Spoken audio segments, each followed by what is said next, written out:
Friends, நம்ம மகாநேசில் வந்து இன்றைக்கி என்ன நடக்க போகுது அப்படின்னு பார்த்தீங்கன்னா, ஸோ இன்றைக்கி வந்து பசுபதி வந்து ஜெயிலில் வந்து அடைச்சி போட்டாங்க இல்லையா. ஸோ அதுக்கப்புறம் பார்த்தீங்கன்னா, நம்ம காவேரி வந்து விஜய் வீட்டில் வந்து கிளம்பி வீட்டுக்கு போயிருக்காங்க. வீட்டுக்கு போனோன்னா அவங்க அம்மா வந்து பயங்கரமாக திட்டுறாங்க. திட்டினோன்னு நம்ம காவேரி வந்து பொறுத்துக்க முடியாமல், நான் தான் விஜய் தான் போய் பார்க்க போயிருக்கேன். விஜய் வந்து ஜெயிலில் இருக்கார், அவர் வந்து வெளியெடுக்கணும்னு சொல்லி தான் நான் அலையிறேன் வைக்கிறேன். உனக்கு எல்லாமே தெரியுமில்லம்மா, தெரிஞ்சு நீ எதுக்குமா இப்படிலாம் பண்ணுற வைக்கிற, இப்படிலாம் பேசுகிற வைக்கிற அப்படின்ற மாதிரி சொல்கிறாங்க காவேரி. சொன்னோன்னே பார்த்தீங்கன்னா அவங்க அம்மா வந்து கம்முன்னு இருக்காங்க. எங்கே நேரடியாக கேட்டால் நான் வந்து உன்னை விட்டு போயிடுவேனோ, உன் பேச்சை கேட்காம மதிக்காமல் போயிடுவேனோ அப்படின்ற எண்ணத்தில் தான் நீ இப்படிலாம் பேசுகிற அப்படின்றேன்.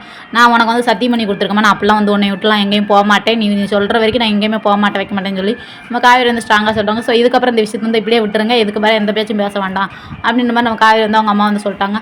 சரின்னு பார்த்தீங்கன்னா அதுக்கப்புறம் பசுபதி வந்து நம்ம குமரனும் காவேரி வந்து பார்த்திங்கன்னா ஜெயிலில் வந்து பார்க்க போகிறாங்க. ஸோ நமக்கு காவேரி வந்து எப்பயும் போல் பயங்கரமாக டைலாக்லாம் வர்றாங்க.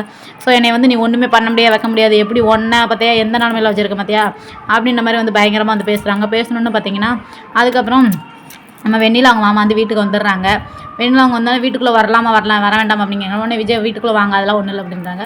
ஸோ வெண்ணிலா வந்து பார்த்திங்கன்னா விஜய் அவங்க தாத்தாட்ட மன்னிச்சுக்கோங்க தாத்தா அப்படின்னு சொல்கிறாங்க. அதெல்லாம் உடனே அந்த நிலமையில் பார்த்தோன்னே உன்னை நான் மன்னிச்சிட்டோமா, அதனால் நீ வந்து அதெல்லாம் எதுவும் நினைக்காத வைக்காத அப்படின்ட்டு சொல்கிறாங்க. சரின்னு சொல்லிட்டு வெண்ணிலா அவங்க மாமா வந்து வெண்ணிலா கூட நான் ஊருக்கு போகிறேங்க அப்படின்ற மாதிரி சொல்கிறாங்க.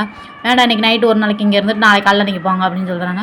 சரின்னு சொல்லிட்டு பார்த்தீங்கன்னா இன்றைக்கி நைட் வந்து அங்கே ஸ்டே பண்ணுறாங்க. ஸோ இன்றைக்கி சீரியல் வந்து இதான் முடிஞ்சிருக்கு. So okay bye tata. இந்த வீடியோ பிடிச்சிருச்சுன்னா மறக்காம சேனல் வந்து சப்ஸ்கிரைப் பண்ணி வச்சுக்கோங்க. Okay bye.